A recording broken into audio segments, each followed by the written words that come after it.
अमेरिकी अर्थशास्त्री Thomas shovel का एक कथन है, most bad policies are simply good policies taken too फार।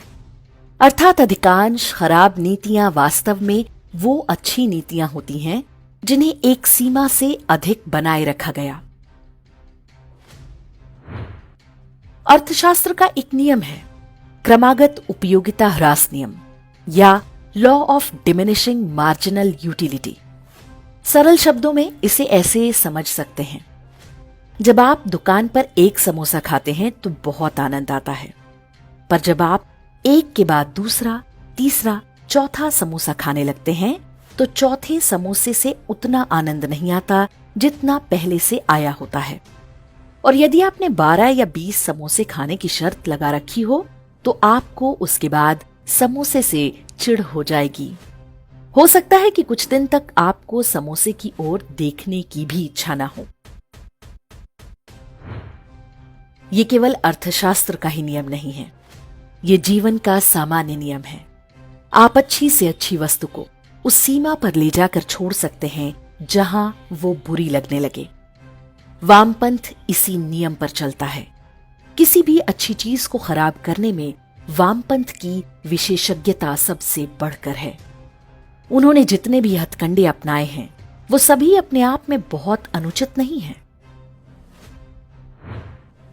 उदाहरण के लिए, कोई नहीं कह सकता कि स्त्रियों को समान अधिकार नहीं मिलने चाहिए।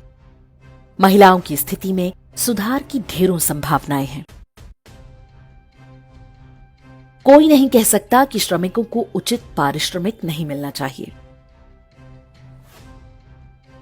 किसी की असहमति नहीं है कि पर्यावरण का ध्यान रखना चाहिए, पर कितना और किस मूल्य पर, यही समस्या खड़ी होती है।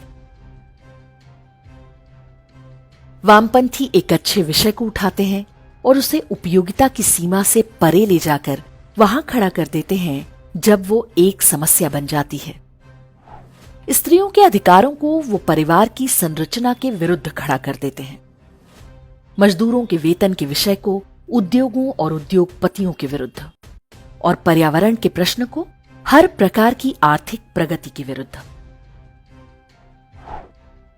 हर राष्ट्र की अपनी अपनी शक्ति होती है।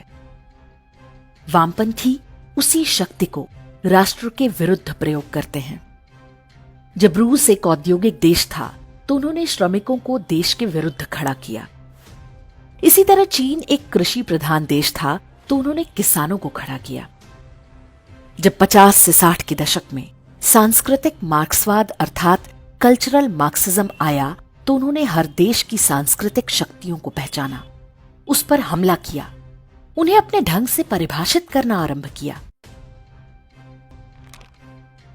अमेरिका एक ऐसा देश है जो लिबर्टी की नींव पर खड़ा है। स्वतंत्रता का ये उद्घोष उनके स्टैच्यू ऑफ लिबर्टी और नेशनल एंथम में ही नहीं, उनके जन जन के जीवन में रचा बसा है। उनका संविधान लगातार लिबर्टी को परिभाषित करता है और उसकी रक्षा की बात करता है। लेकिन वामपंथी मानसिकता वाले वहां भी पहुंच गए। उन्होंने अमेरिका में लिबर्टी की इसी अवधारणा को हास्यास्पद सीमाओं तक पहुंचा दिया। वो लिबर्टी को वहां तक लेकर गए जहां ये समाज और परिवार के विचार के विरुद्ध प्रयोग किया जा सके। उन्होंने स्वतंत्रता को स्वेच्छाचार, उच्छृंखलता और अराजकता का पर्याय बना डाला। भारत की सांस्कृतिक शक्ति है परिवार, संस्कार और अनुशासन। व्यक्ति के ऊपर परिवार का अनुशासन, परिवार के ऊपर समाज का। पर क्या इस अनुशासन को भी उस सीमा तक ले जाना संभव है जहां से उसके नकारात्मक प्रभाव आरंभ हो जाएं? बिल्कुल संभव है। जहां स्वतंत्रता के नाम पर सामाजिक संरचना और अनुशासन को नष्ट किया जा सकता है, वहीं अनुशासन के बहाने से व्यक्ति की बौद्धिक स्वतंत्रता को छीना जा सकता है। भारत में यही काम चल रहा है।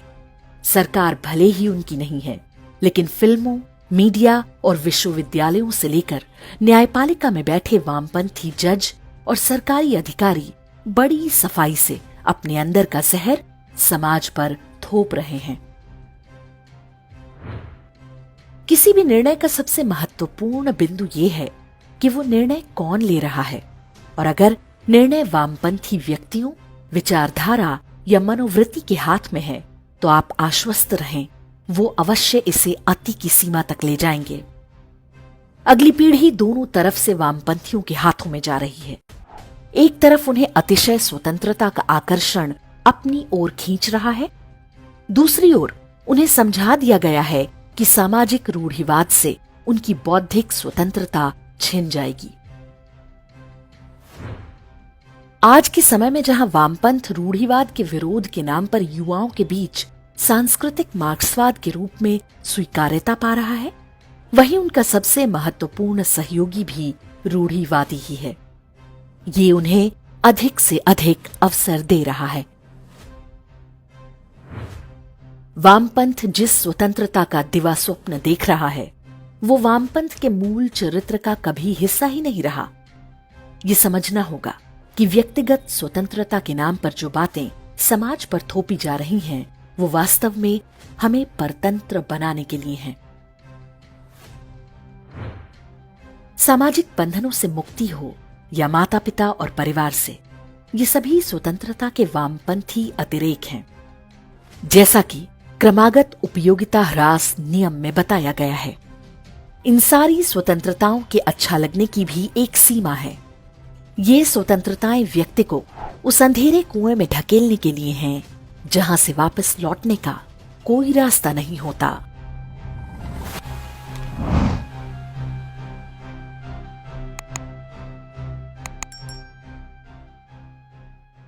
इंडेक्स ऑनलाइन के वीडियो समाज को समर्पित हैं। आप इनको डाउनलोड करके जैसे चाहे वैसे प्रयोग कर सकते हैं। चाहे तो आप हमारे टेलीग्राम चैनल से जुड़ सकते हैं। वहां सारे नए पुराने वीडियो आपको मिल जाएंगे। हमारे सोशल मीडिया लिंक हर वीडियो के डिस्क्रिप्शन में होते हैं। हमारा एकमात्र उद्देश्य हिंदू समाज को जागृत और एकजुट करना है। इसमें सहभागी बने। धन्यवाद।